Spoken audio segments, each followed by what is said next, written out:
joining me. Hi, Travis. Hey, how are you? Good, how are you? I'm hanging in there. Yeah. Well, things are going to turn around.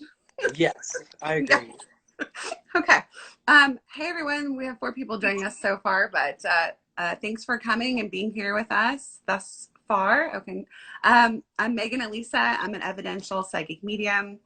I live in Southern California in Mission Viejo, and we're gonna chat it up today. We're gonna spill some tea. We're gonna talk about the spirit world. We're gonna do this stuff. So, Travis, introduce yourself, please. I'm Travis. I'm from Ohio. I'm 31, and I work primarily as a psychic and a medium out of a metaphysical shop here in Ohio. Some of you may know me from the TV show Psychic Kids, like way, way, way long time ago, and a couple books I wrote, and yeah, I just kind of had been working for spirit since I was a teenager, and just kind of going with the flow. That's pretty awesome. I think I saw that show. I'm pretty sure I did because I used to watch like all those shows. You know what I mean? Yeah. Like anything to do with ghosts, anything to do with paranormal, anything like that. I was watching that. Absolutely. Now I watch it and I'm like, It's, it's funny. You would think that the longer that you're in this kind of work, the more like into it you'd be. And now it's just like, I don't want to watch nothing with psychics. I don't want to watch nothing with ghosts. It's like, yeah. just sort of realize how much craziness is out there. Yeah. I do like Tyler Henry though. I do like watching the Hollywood medium because I do feel like that is a good quality of mediumship. Yeah. And it's not theatrical and crazy like some of the other ones, which I don't love. Right. Yeah. Right. Yeah. I'm all for personal readings and showing the process, just because like I love watching other mediums work. Yeah. I like observing their style. I like studying their phrasing. But when it's, demons and screaming and yeah. Same. I'm on the same page with you. Yeah. I definitely like part of wanting to do like things like this or YouTube or whatever. I want to educate people about the real reality of the spirit world because that's super important to me, that people aren't afraid of the spirit world because there's nothing to be afraid of. There's absolutely nothing to be afraid of. And because of the things we've sort of put in movies and the things we put on TV and the, and religious things and that sort of thing, we have created this fear that is unnecessary. And so I really want to work hard to kind of help people understand that that's not something they need to worry about. Oh, totally. 100%. Yeah. So thanks everyone for joining us. I know more people are coming on. What's a fun fact about you? I want to get to know you more. So, okay. I mean, I don't know where I'm going to go with this. So many different directions with this. I think, one thing, and I think that's one of the things that I really resonated with you and why I wanted to do this and get to know you. I think that people sometimes realize that we're not just people and that we're sort of like on this spiritual pedestal. And it's like, no, I swear like a sailor and I love trash reality TV and I like my wine sometimes a little bit too much. We're just people. So like, I guess here's a fun fact. I am very much a homebody. If I don't have to go anywhere or put pants on, I won't. If you call me on the phone, probably not going to answer. You can text me. I'm just very much a hermit. I'm not a social person at all, except for like this way. This way I'm totally comfortable with. Yeah. Yeah. I get that. I'm the same way, actually. I like to be home. I'd like to see your astrology chart, actually, now that you're talking about it. But because it shows a lot of times, in our natal charts. But anyway, that's not really the point. But the point is I can totally relate to that. And yeah, absolutely. People forget that we're people too, and we are not perfect. And I will state this now that any questions we answer, like this is from our own experiences, and we're developed mediums. We're not just, out there doing whatever. We were trained, we're developed, we work with spirit a lot. So anything we answer is from our own experience and our own viewpoint of that. But I want to say, we're not like the end all be all, this is the truth and only truth sort of thing. And I think anybody that says that, you should really probably not listen to them. Right. Right. But yeah, so I want to state that we don't know everything. We're humans too, but we might have a bigger scope of our understanding than maybe a lot of people that don't work with the spirit world have. Yeah. And Yeah. meditate. And I have to say, I don't know that I mentioned this to you or not, but prior to us actually connecting, we connected, I think, via Instagram. Mm-hmm. I'd actually come across your YouTube channel and didn't put two and two together that you Oh. were you until a little bit later. And I was like, wait a second. But, the other day I was watching, I think it may have been a replay. I don't think I saw it live, but you were doing messages. You were doing evidential messages through this format. Mm-hmm. And I watched him like, this is someone who knows what they're doing. This is someone who's confident. This is someone who has a good ability. So I just wanted to say that to you. Oh, you're And so sweet. that was like, Thank you. okay, this is a cool person. I vibe with this person. Yeah, I think it's like, well, I'm a strong believer in development and the necessity for that for anybody working in this sort of way, psychically, mediumistically, spiritually. I think it's super important that you have a good understanding of ethics. You have a good understanding of how to work with the spirit world and how to move your mind out of the way. And that sitting in the power and that sort of thing is super, super important. So I'm really lucky that I connected with, Michael Mayo, who back when I first started my development, because so just sort of like a shout out, I guess, for him too, to recommend him as a teacher. He's UK trained and I'm also UK trained, but the UK training, they have a certain standard of mediumship that a lot of Americans do not.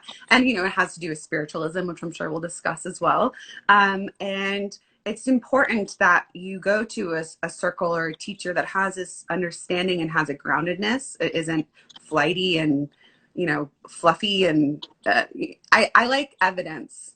Evidence is important. That's the kind of mediumship I want to do is evidence. So I'm not going to be like, you have an angel hanging over your shoulder. And okay, I'm not going to make fun of anybody that does that, but I'm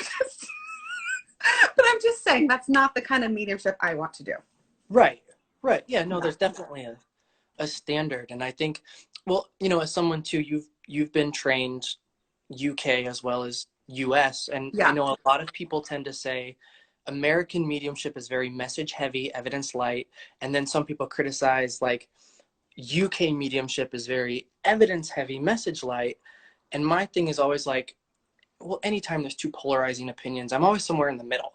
We Yeah. have to like find that way that sort of works for us. But, if you don't have that evidence, then what's the point? Like, why are you doing what you're doing? Right. So I love that. Yeah. Yeah, I think that's super important. I also was lucky to the fact that I was trained in a way that was open-ended as far as like letting the spirit communicator guide the message or guide the evidence. So I'm not like working, or a lot of UK mediums originally, I would say, maybe not so much now, we're working more of like a format or a list where I've never been taught that. So my brain doesn't even, like, I don't ask questions. I don't do any of that. I just stay very open and allow them to work through me in whatever way that they know is needed for the recipient. So I think that, and Eileen Davies, are you familiar with Eileen Davies? Yeah. As a medium. And I was trained by her too. And also Michael was trained by her and Gordon Smith. And anyway, so, but I like that style of mediumship. And I know not everybody works like that, but I just think that for me, that works well. Well, and that's a really good point. I remember not that long ago, actually, because honestly, I never really intended to become a medium. I was a working psychic. I was comfortable being a working psychic. Mm-hmm. I didn't want to talk to dead people, and they just kept coming through anyways, and people kept coming for that, which made me nervous because then it's like, oh, Jesus, I have to live up to that. But like a lot of people, especially in America, you're taught, find your communicator, get your 3, 4, 5 pieces of evidence. What's the message? Tie it all up in a nice little bow. Mm-hmm. And I think it was Andy Bing, one of the lectures he did a while back, which was all about the blend and surrender versus working in that formulaic way. And I found like that for me was a big game changer.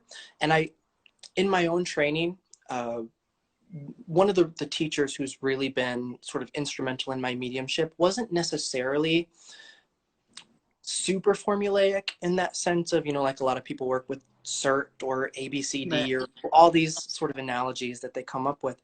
But I'd found that because for a very long time before I had proper training or teachers, I was self-taught, that even if I wasn't realizing it, I was still sort of making myself work in sort of a formula.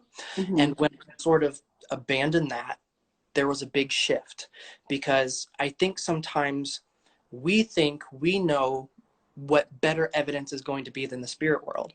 And it's Mm-hmm. like, no, if you just let them tell their story, the most amazing evidence will come through. You just get out of the way what you think needs to be the proper evidence, or this or that. So Mm-hmm. I love that approach. Yeah, it's so true, because if we're teaching people, or we're learning that the spirit world is intelligent, right? The spirit world has an understanding and a knowing of what is needed here. So if we're not trusting that fully, if we're not really surrendering to what they are wanting to bring through, then we're not really doing our job fully, I think. You know what I mean? Then it's more us wanting to like control it, or like to shape it to be something. And I don't, for me, that doesn't work well for me. But Right. yeah. Well, and and sometimes too, like in those early stages, because structure can be important, they teach you to Mhm. ask questions and stuff like that. And I think that if you're feeling stuck and you need that to sort of get things unstuck, that's fine. But I think it was Mavis Patilla one time who heard say, what will you do when you get to the spirit world and you are confronted by all those people you were a mouthpiece for, and they were like, you didn't get that, you didn't get that quite right. Don't Right. take that person's name in vain. And I was like, oh shit, oh Hmm. shit. It was a real sort of a light bulb moment for me.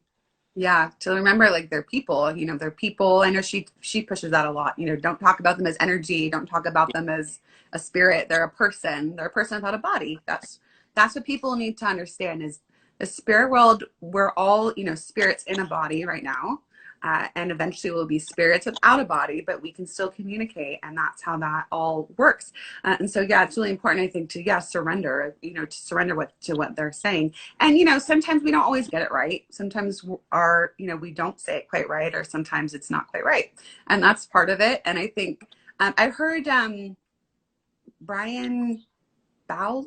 I'm not sure if I'm saying his last name right. I know you're talking about. Yep. Yeah, but he talked about he will check in with the spirit communicator after his communication and ask how he did. So he'll just try to see if anything could have been tweaked differently, or done differently, to help him learn for the future, for the next communication, which I think is a cool technique. I haven't really done it so much, but I do ask the spirit world, to help me, well, to move out of the way, for one thing. But I Yeah. do ask the spirit world to just, help me learn, help me grow with each communication. I think that's important. Yeah. Yeah. I actually just read his book. If it's the same person who Yeah. I'm thinking of, Letters to a Young Yeah. Medium. Hmm. And I was kind of impressed, because, a lot of times when you're a seeker, or you're studying something, no matter how far into it, you're always reading and learning more. And a Hmm. lot of times with books on mediumship, you get the same recycled, you do this, you do this, you do this. Hmm. Um, and I really loved his story. I really loved his way with words. There was such a craftsmanship to it. Hmm. Um, and it was one of those things where I love how, so many years into it, you can still have these light bulb moments where it was like, wow, that really, the cost of this book or the cost of this class or whatever was worth it for that one phrase or that one sentence, which just totally shifted your perspective with something. Yeah, I really like him. He's very heart centered. I really like that, and I like his writing too. And I definitely got some little gems of wisdom through his experiences. And I love when people are just like, "This is me. I'm imperfect. I mess up." You know what I mean? Like that. Like they're really just authentically genuine. For me, that's like my favorite piece to connect with people, because I'm not perfect, and I'm growing, and so I like to connect with people that are just okay with being open to just being like, yeah, this is who I am. Sorry. Well, But I'm okay with it at the same time. and there was something too in that book. There was a chapter, I forget what it was called, but it was all about sort of, I don't know, kind of tied into social justice. I can't, like I said, I can't remember exactly how he worded it, but it just kind of like brings me back to why we initially connected, which was, of course, when everything started happening with the George Floyd Yeah. protest and Black Lives Matter protest. And that's when you and I started communicating back and forth, because Yeah. as spiritualists, you know, it's super prevalent in the UK, but it started here, and it was always sort of at this leading edge of reform, women's rights, you know, abolishing Free slavery, love. such a Yeah. free love. It has Oh, such a rich history. And that's why I think that's where you and I connected, because I felt like it's my responsibility. I don't have the option at this point in history to just sit and be silent. You know, I have to use, I'm not a super famous medium by any stretch of the imagination, but if I have 2,000 people on Instagram, that's 2,000 people who I owe it to use my voice, whether they agree with me or disagree with me. yeah. And so it was nice to see someone else like you who was posting a lot about these things, because frankly, I was disappointed that a lot of people were not saying anything. Yeah. And I get that maybe they're scared of like offending 50% of their clientele. But at the same time, it's like, well, our ancestors as spiritualists didn't live and die fighting for these causes for us to be doing what we're doing today to just be complacent. 100% agree. I feel like I would love to see spiritualism come back around to being that sort of force of nature again, to being that voice for spirit of the truth and for what's right. You know what I mean? For what we know internally what's right. You know what I mean? No matter what is going on around us, like we know if we're connected, we can feel it, we know it. Yeah. And like I feel so passionately about like the original spiritualists in the United States and what they did, and what they went through to do it. You know what I mean? They didn't. It was a struggle. It wasn't easy. Mm-mm. I mean, they had stones thrown at them. I mean, they had. It was not an easy plight Yeah. to get the message of spiritualism out there to the world and to help with all those causes. But obviously, I'd like it to not happen like that now. But I would love to see that sort of fire again, you know, to have spiritualists or to mediums or spiritual people come together to really stand up to say, like, this is not right. This is not okay. And I don't care if I'm offending you. I don't, because I'm standing for truth, and the truth is the truth. Like that's it. That's it. Yeah. Like yes, there's different forms of truth with different sorts of things, but not when it comes to how you treat people or how people are killed, or you know, all these sorts of things. Like that is not an optional negotiable thing for me, and it shouldn't be for anyone else, I think. Yeah. Well, and I think too, that's why, you know, it's funny. Like I like to teach probably more than I like to read. And I love to teach classes that are sort of based in spiritualism. I love the history, the philosophy. I love learning about the old mediums from, you know, the 1800s, early 1900s. But I tend to find that when I teach classes like that, those are the ones that have the lowest turnout. But I don't Mm-hmm. stop teaching them because it's what I'm passionate about. Yeah. Because I feel like if spiritualism is to be able to have that influence again, it has to grow as, you know, maybe not necessarily as a religion, but as a philosophy, as a movement, as a way of Yeah. life, the essence of it. And so much of what we see today is sort of this, and I mean no disrespect to anybody, but sort of this new age bastardization that they don't even get to learn the history of Yeah. where their practices came from. Mm-hmm. I agree. Yeah. I'm not, you know, I think maybe everybody, not the uneducated people, sort of lump mediumship together with new age stuff. And for me, I'm just like, that is not me at all. Like, for me, I think it's been sort of a negative influence in a way, because of the like spiritual bypassing. I know, you know, that phrase spiritual bypassing, of just sort of being like, we have to be positive all the time. We can't look at the stuff that's real.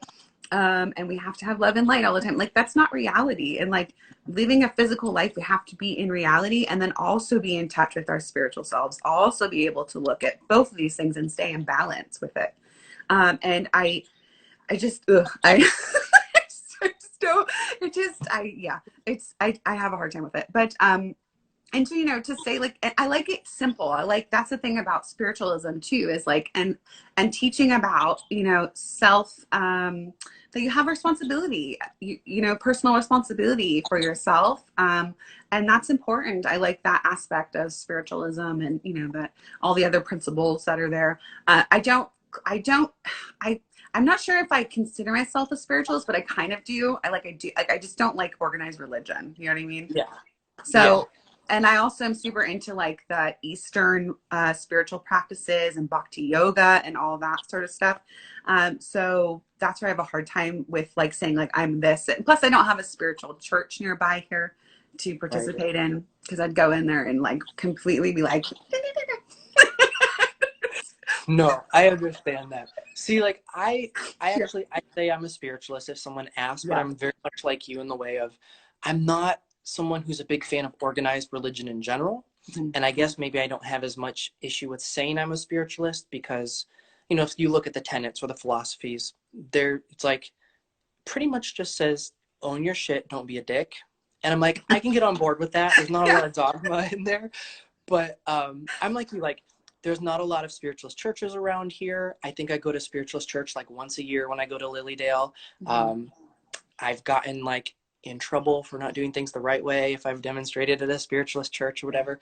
And I think if we have a chance at sort of reestablishing it or growing it, then we have to drop sort of the antiquated ways. Because if you go into a spiritualist church, like I love Lilydale, don't get me wrong, I'm a member of the Church of the Living Spirit over there, but you go to church and it's like the dreary hymns and the organ music, and it's just all old people, and you're like, this needs a breath of fresh air. Yeah. And I don't know, do you know Adam Berry? I feel like I've heard that name. Okay. He's a UK medium.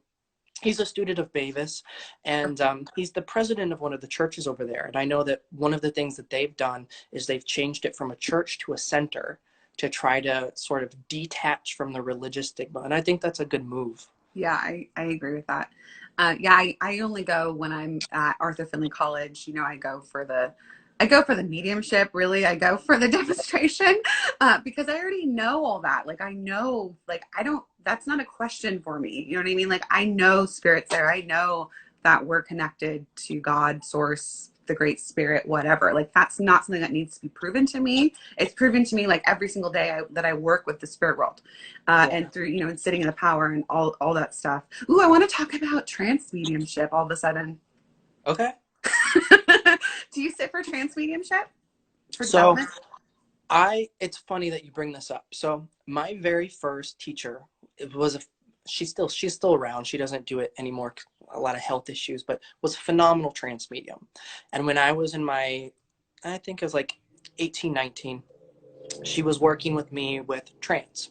And I found that it was something that I kind of took to. It also kind of scared me a little bit at the same time. And then I sort of backed off from it for a while. And it was, she wasn't one of these people who, her name was Gail. Gail wasn't an explainer. She was I'm going to tell you to do this and you do it. So I didn't quite understand the mechanics of what I was doing. And so my biggest thing was, is this I don't doubt what's coming through is coming through, but is this spirit, or is this my subconscious vomiting? Right. And as I started to delve into that more on my own years later, you learn it really is blending in percentages, and the more that you surrender but in my mind, I think, like a lot of people who didn't have a reference, I thought, well, they just fling you out of your body, and Right. I didn't understand the mechanics of it. So it was probably like February or so. I was like, this is something that I know I have an aptitude for, and it's been on the shelf for too long. I'm going to get some people together to sit for my development. And then COVID happened. And so as soon as things kind of reestablish themselves and get on their feet again, I do want to find one or two people to sit for my development, to kind of help me surrender and blend more deeply. Mhm. But I think I saw too last night. I was looking at your website, and you do trance I healing do. work. Yeah, I do that. And Tell I me a also little bit sit. about that. Yeah. Well, I do want to say for people that aren't familiar with the term of trance mediumship, because I know probably most people don't know what that is, because it's not done publicly a lot. There are people that, do channeling, which is similar, but in my opinion, it's slightly different. And in my opinion, channeling is much more of a lighter state of trance. And so, and I think that some of the stuff people see out there on YouTube is much more less of spirit, more of them. I would say. But so trance mediumship is basically allowing your guides and helpers, for the most part, to blend within your energy, to allow your own consciousness to move away a little bit. So you can, depending on the level and layer of where you're at with your trance development, your consciousness can be more aware or less aware. It's very, very rare to have trance mediums that go completely out, where like they used to within the pioneers of mediumship. Now it's much more of like you might see more of a medium level, whereas much more of the personality of the spirit communicators coming through, of their guide. The face might change a bit, the voice might change, but it's not a conscious doing necessarily. It's more of their influence and your awareness moving back more and more and more.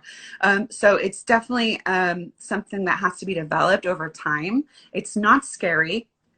It's actually trance always enhances, as the old term of the entrancement, because what happens is through the development of trance, your guides, you can become more aware of your helpers, as far as their energy and how they work with you, and how to surrender more and more and more to the spirit world, and that helps in every form of your mediumship. So I just wanted to just put that out there for people that are not aware of what that is. Yeah, so I sit for trance speaking also. I just don't publicly do that right now, but I do trance healing. So I have a guide that works with me, and she blends with me to do healing. And I can, it's crazy because like I've been doing it remotely too, and the fact that even works, and we've been sitting for trance also remotely. We've been sitting in a circle through Zoom for trance, and you can still feel the energy. It's like absolutely insane how that works. I have no idea how that works, but it does. It feels just like it does if you're in person. So when you sit for trance, there should be an atmospheric change. There should be a change in the energy that becomes heavy, or you become sleepy, or you start to feel pulling from your solar plexus. And that is how you can be more aware of this is authentic, real trance, and not just the mind of the medium speaking, or the subconscious like you're referring to. Sorry, I'm just kind of going. But I love trance. For me, that's always been an interest, and something I've been in development for close to 3 years. So it's consistently, like every week, and so it's, yeah. But for me to do it publicly, I would want to be like, I mean, even I know several mediums that are I would say advanced with their trance, that still don't do it publicly, because it's sort of like you kind of have to get it. You know what I mean? You have to kind of understand what's going on. Right. So Right. I don't know. Yeah. Well, and it's like, you were saying there, someone who has witnessed really good trance, Yeah. it can be an amazing, beautiful thing. And then there are some people who I think are well intentioned, but like you said, Right. probably mostly they're subconscious. Yeah. But I'm glad that you said, one of the things that you said, because I know that there are some teachers out there who tell you that, okay, so like if you're developing as far as your mental mediumship, if you sit for trance, you're going to split and divert the power. And it's going to take longer because you're working on two things at the same time. So I'm glad that you said that, because I think a lot of people who are interested hold off because they feel like they're going to derail their development in some way by focusing on more than one thing at a time. It's so weird to me. I don't get that. Like, that doesn't make any sense to me of Yeah. why that. Like, what you can look. I mean, if you look back at the past of the pioneers mediumship, there's several that did. Oh yeah, and I like physical mediumship too. Oh, I know you like physical mediumship. Anyway, there was physical mediums. They did healing. They did trance communication. They did mental mediumship. they did all these things and they were amazing at it because they let the spirit world lead them and guide them to development, you know? And so that makes no sense. Like, where are they getting this stuff that they're teaching? Right. Right. It's crazy So, to me. physical phenomena. Yeah. Have you, what's your, I mean, have you sat, if you're in England, you know, you've probably sat with some of the English mediums, English physical mediums. What were some of those? Okay, so I haven't been to like a seance where there's a developed physical medium where I would say like, yes, that's a physical medium. You know what I mean? Like I haven't, but I sit in a circle with other people, or I did before COVID. We were sitting for almost a year now, where we sit for physical development, and we sit in a cabinet, and we've had some cool stuff happen. I don't know where it's going to go, what's going to happen with it. I just know I'm happy to experience and be there, you know, to be a part of it and to be part of the spirit world. And we take turns, and so we sit for each other. And that's been really cool. And when I was at Arthur Findlay College the last time for Trance Week, I got to sit in Gordon Higginson's cabinet for physical mediumship. And that was so cool. Oh my gosh, that's awesome. Yeah, it was really cool. And I heard breathing by my left ear as I was sitting as the medium. I heard this like, and for some people that would freak them out, but I was like, this is awesome. Right. No, that's amazing. That is so cool. So yeah, I would love to have more physical phenomenon happen, and, you know, apports and things like that. I'm like, come on, spirit world. Right. Yeah. I do want to answer, like, I don't know if there's like questions. I feel like there's probably questions. I totally forgot other people were listening. Yeah. So yeah, I totally get that, Jay. She's talking about, we were talking about, you know, being disappointed by especially some of the bigger mediums that have really big platforms and have been doing this a long time. Their silence is definitely apparent, you know, it's definitely apparent. And I don't understand why, but I'm really trying not to judge, because I understand that social media is actually a very small part of doing the work or doing something. So I don't know what they're doing physically outside of that. And so I'm trying to not judge that, because I don't know what they've been doing or what their experiences are and why they are not speaking up. So I'm trying to just be like, okay, well, maybe there's something more going on here that I'm unaware of. And to just try to let people do what they're going to do, and I'm going to do what I'm going to do. And that's a really good point. Yeah. But it is, yeah. I don't love it. But yeah. Strange times. We're in strange times. Yeah.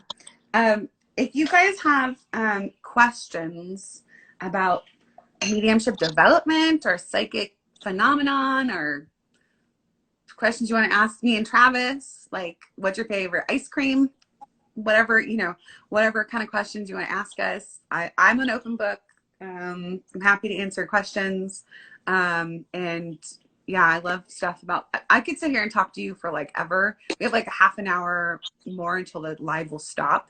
Okay. Because it stops at an hour, but I could talk about this stuff like all day long. Yeah. Same. Yeah. Are you going to come to California at any time? I doubt it. Okay, here's the thing. I used to live in California, and then I lived in New Mexico for a little while, and then I moved back. I'm originally from Ohio. I moved back to Ohio in 2012, and prior to that, I used to travel a lot, and then my hermit mode sort of took over after 2012, and I came back home, and I don't like to be away from home. I hate flying. So I'm not going to say no, but I'm not planning anything at the moment. Yeah. Well, when we can be like physically in person with people more, like I would love to go. One of my dreams is, you know, obviously, money is a part of my physical life, but I would love to be able to go around and like do like a tour of like mediumship demonstrations with people, just to like offer that, you know, the way they used to do, Yeah. you know, and to just offer the evidence of, you know, the spirit world being real and and people's loved ones being there. I would love to just go do that for free and like offer that to people, because I think it's important, you know. But I would love to work with you sometime and do something like that. I would I would welcome that. I would totally welcome that. You know, it's funny. I don't, and I think it's just location. Yeah. I don't get to work platform very often. Mm-hmm. So for me, like the majority of my mediumship takes place in one-on-one sittings in my office. Mm-hmm. So that over the years has kind of become my comfort zone. I can naturally be a bit of a shy person. So Mm-hmm. I maybe do like one or two dems a year only because people ask for it, not because Yeah. I enjoy it. Yeah. And once it's like those things where like once I'm up there, I'm fine, but I Right. dread it before I get up there. But when I'm doing it, I enjoy doing it and I like doing it. But yeah, Yeah. no, that would be really fun. Yeah. So Okay. if, you know, if the world doesn't end or Right. It will not. yeah, It will not. yeah. It will not. Things are No changing in a predictions. positive direction, I think. I really do. I feel like this has been an opening for us to see clearly what needs to be changed, so that we can start doing the inner work to then do more of the outer work. I think that Yeah. that is really happening. I really do. And I think that overall it will be a positive thing eventually. You know what I mean? Right now it's tough. It's not easy, but I will be eventually. Let's see. What's your answer when people ask in regards to haunted houses? I hate I hate the ghost stuff. Mm-hmm. So like especially when I was younger, you know, I thought because that's what you're taught, like earthbound spirits and that you think you can cross them over and all this sort of stuff. And the more that I've grown in my mediumship and the more that I've really sort of embraced my identity as a spiritualist, my perspective now is that when you die, there's nothing that can come between you and the other side. Um, I'm not a big person on stuck souls. I'm Right. not a big person on like spirit rescue and stuff like that. I tend to think that a lot of times when people are doing any sort of rescue work, they're probably working with like leftover residual energies more than the actual soul of a person. Yeah. Um, so anytime someone comes to me and they're like, I think I have ghost. I'm like, I'm not the person for you. But if you think you have ghost and you need a ghost person, I'll send you to a ghost person, but it's not me. Yeah. Yeah. Okay, good. We're on the same page with that. Yeah, because Okay. in my opinion, when people think of like haunted places, if there is an actual apparition or there is certain things, it's unintelligent. It's like pressing music onto a vinyl record, you know, and Yeah. it's replaying, and we're getting a glimpse of either another reality or some sort of time loop or some sort of something that maybe we don't fully understand. When it comes to intelligent spirit communication or intelligent things happening, like noises or things moving or things like that, I think that's more of the person, not the place being haunted, but the person either having an awareness, a sensitivity to it, and having loved ones in the other world trying to communicate with them, and they're just not understanding that, and they're not understanding that, you know, what's happening is not scary; it's communication. And so I think that for me, that's my perception of it. Because we have to remember that everything is viewed through our perception. So if we are fearful, then that's what we're gonna color it with. So that's how I view it. I like to say this as an example for people, because people can get this, I think, is that like if you're a mother and you have children and you're a mother and you pass over to the spirit world, and you know your children are suffering through the passing, and if you are capable of somehow interacting with them, if making noise, opening things, doing things like that, if that's a possibility, would you not take that? Would you not try to let your children know, hey, I'm still here, I'm fine, you know, I'm okay? But like the children, let's say, they're not understanding what's happening, so it's fearful for them. They don't get it. Whereas like the mother's like, I'm not giving up. You know, I want you to know I'm here, you know? And so like, I think people have to remember that, instead of being afraid, stay neutral and curious. And I Yeah. think part of why it's still so perpetuated, one, because it has really good entertainment value. You know, Yeah. Hollywood makes bank off it, TV makes bank Yeah. off it. But I think too that sometimes there are a lot of really well-intentioned clairvoyants, mediums who, because of the standards declining in medium that have declined over the years, when they get into a space that has an imprint or a residual energy, they're psychically picking up on it, but they may not even be developed enough to discern if they're picking it up psychically, or to feel the presence of spirit enough to know that there really isn't an intelligence there. Yeah, I definitely agree with you. I also think too, if you're going to a space and you're like, please come talk to me, please come communicate with me, like, what do you think's going to happen? It doesn't mean they're stuck there. It means that you're asking them to come and to communicate with you, so they are. It's like, I don't know. That's my opinion about that. Let's see. Is it possible to do mediumship through an online meeting? Yes, it is, because energy is not stuck in any physical location. So I do almost all my readings now through Zoom.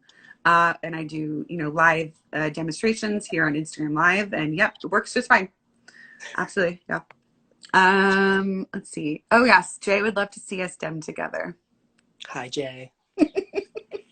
That'd be fun. I love demonstrating. Like, I love it. At the same time, I'm also terrified beforehand. Terrified. I get like these weird, like, I start burping. I start like, I need water. Like, I can't, my mouth gets like, I get terrified. But once I'm in it, as soon as I move out of the way, and then I'm in the power, then it's like, doesn't matter. You know what I mean? None of that matters. But yeah.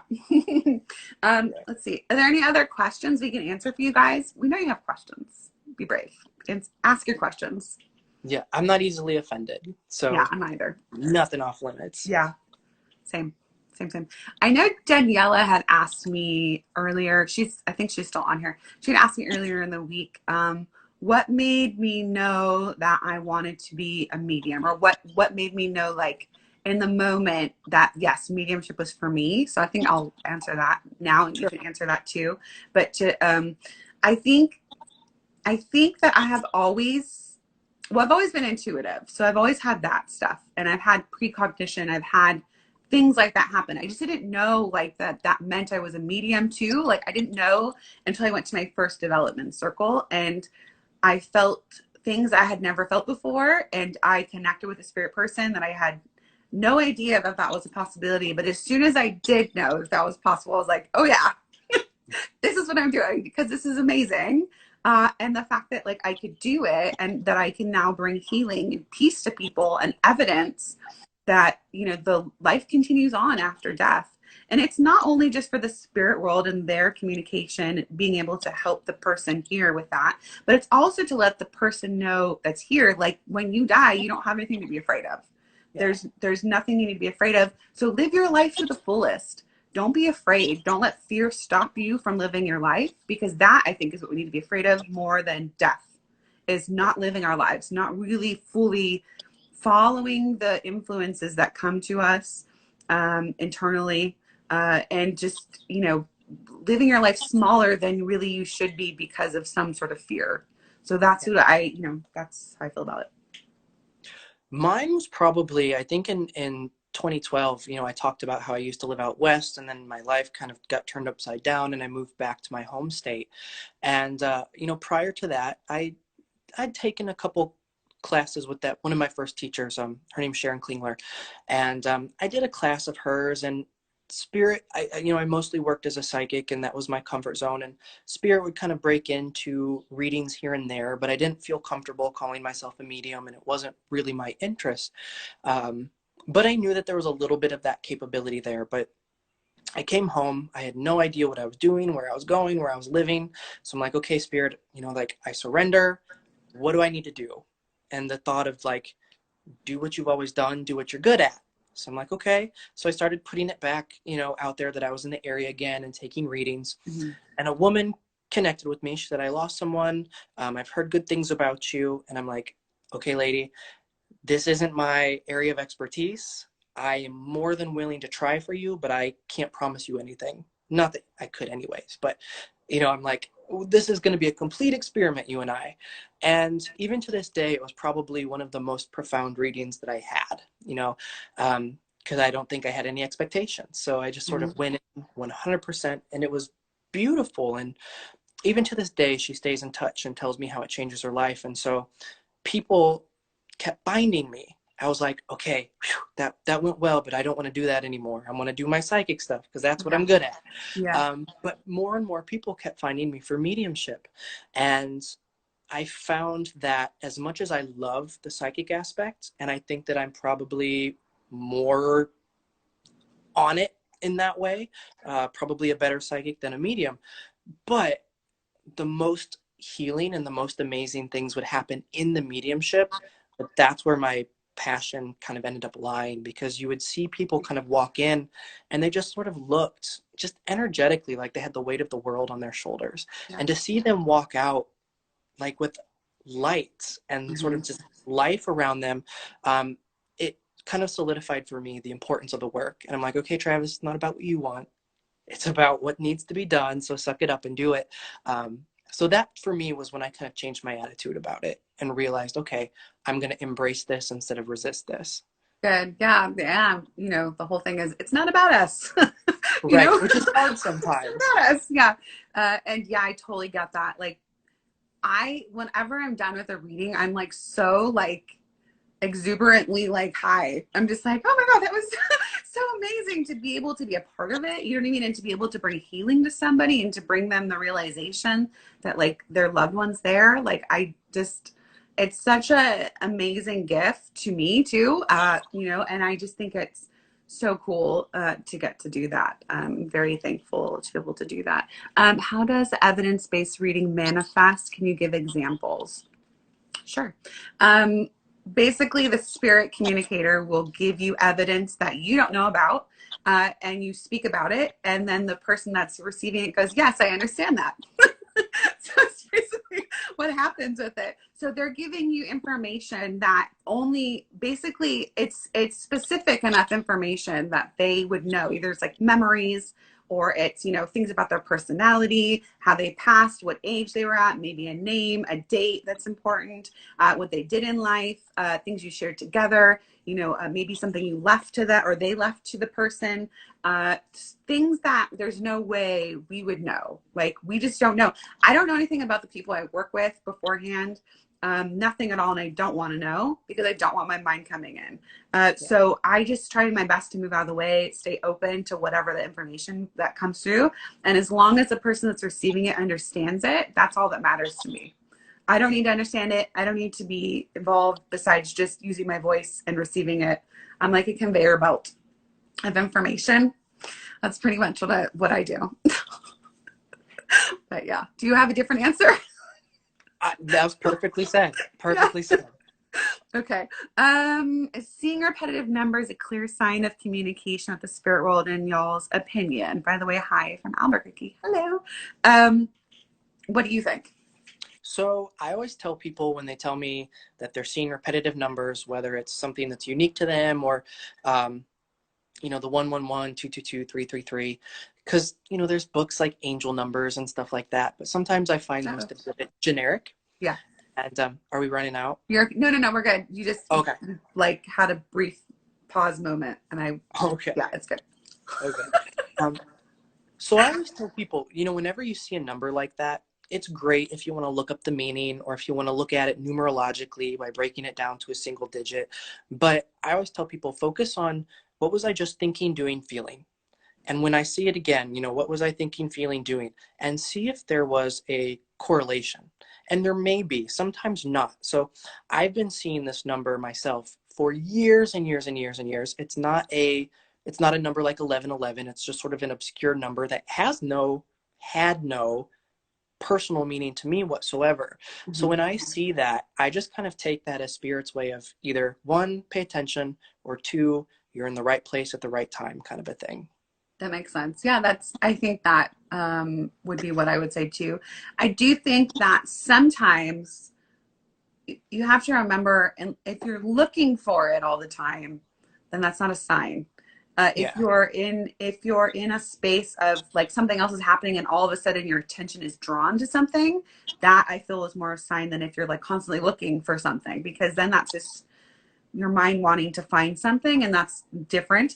I do think that if the spirit world knows that you're one of those people that will look up a meaning, I do think that like can play into it. But I do think that, you know, what am I doing in the moment? What am I feeling? All of that is probably first. You know what I mean? I see numbers and stuff, and I still am like, what does this mean? You know what I mean? Because I'm just like, okay, sure, thank you, spirit. You know what I mean? But Right. I just kind of allow it and not let it drive me crazy or make me, you know.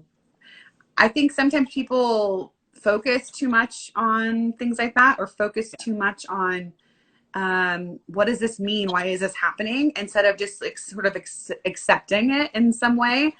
So I think that, you know, just accepting it, seeing what you feel like that means for you through, like you were saying, how do I feel? What's happening? Why, you know, that sort of thing. And maybe journaling it, I think, is a good thing to do whenever you have any sort of experiences that you think might be intuitive, psychic, or medium mystic. I think it's good to journal them and to be able to learn to trust through that process, to be able to kind of see like what happened, sort of like dream journaling, you know, when you get precognition or sort of thing like that. If you're writing it down, then you can go back and check and be like, oh yeah, that was correct, you know, Yeah. that sort of thing. Yeah.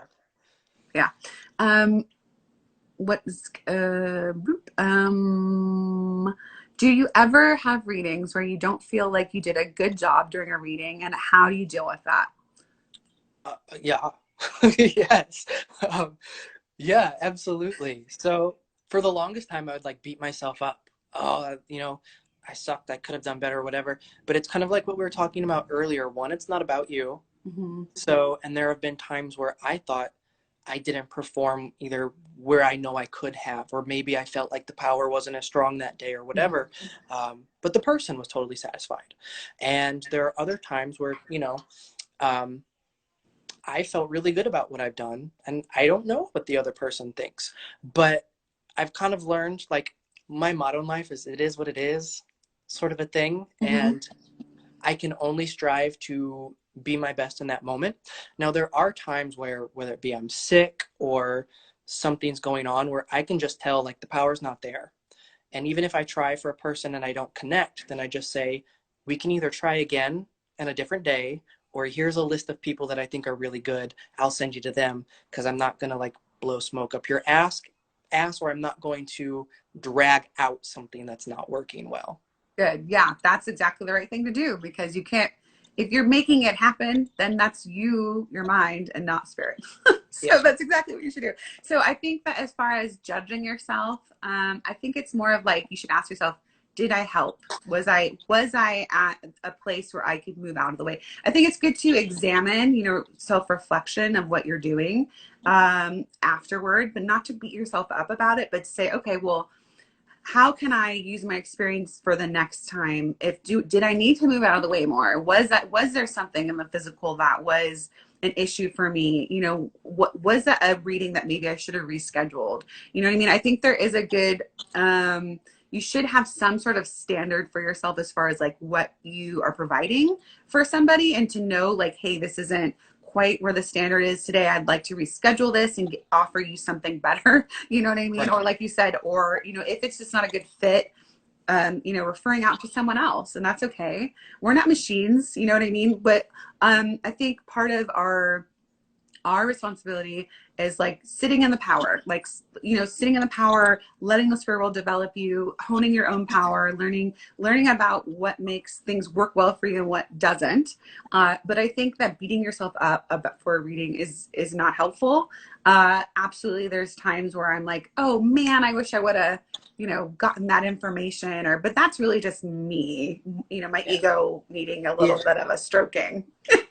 You know what I mean? As long as they're happy, they're healed in some aspect, and they're, you know, they could feel their spirit love when they're through the essence you bring through. I think that's really what's important. So, Yeah, I mean, I think too, you brought up a good point where, like, you can get just as much, you can learn just as much from a reading that went wrong as a reading that went right. 100%. Because you kind of, you know, like you said, you evaluate, was this me? Do I have, like, I know a lot of my mediumship later on has been about undoing bad habits that I developed young. Yeah. So it's, you know, we're always growing, always unfolding, always developing. Yeah, like self-development is a huge aspect of this work.